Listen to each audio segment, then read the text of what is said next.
በጣም መጥፎ ነገር ልንገርሽ፣ በጣም መጥፎ ኤክስፔሪየንስ።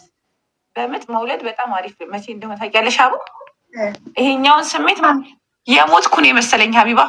ያንን ልብስ አልብሰውኝ እዛ ይሄ የሚገፋው የሆነ ቃሪዛ ነገሩ ላይ አድርገውኝ ልክ ሳያቸው አልቅሼ ለሞት ቻው ቻው፣ ሁሉም ቻው በቃ ቻው በሏትኝ በቃ ልትሄድ ነው ምናምን ሲሉ ከዛስ ውስጥ ገብተሽ ይሄ ዶክተሮቹ ለጥንቃቄ ምናምን ብለው ይሄ የምትሰሪበትን ምናምን ይሄ ብረቱን ኮሽ ኮሽ እያደረጉ ይቆጥራሉ።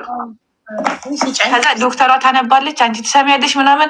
ይሄኛው ወላሂ በምጥ መውለድ ምንኛ መታደል ነው ነው የምትይው ሀቢባ።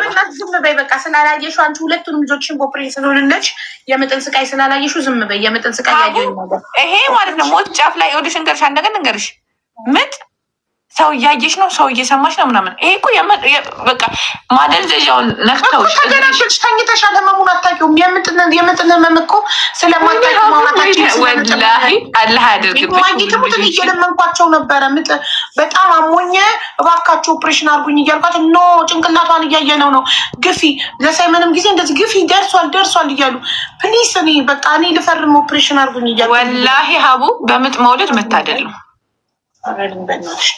እኔ እየነገርኩሽ እኮ ነው።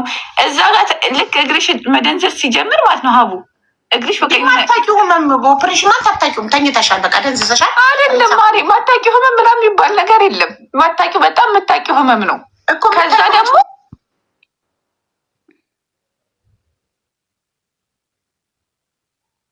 ገባሽ? ያንቺ ህመም ነው እንጂ ልጅሽን አንቺ ወልደሽ ልጅሽን ካላቀፍሽ ማነው ሀቢባ? እሱ በጣም ትልቅ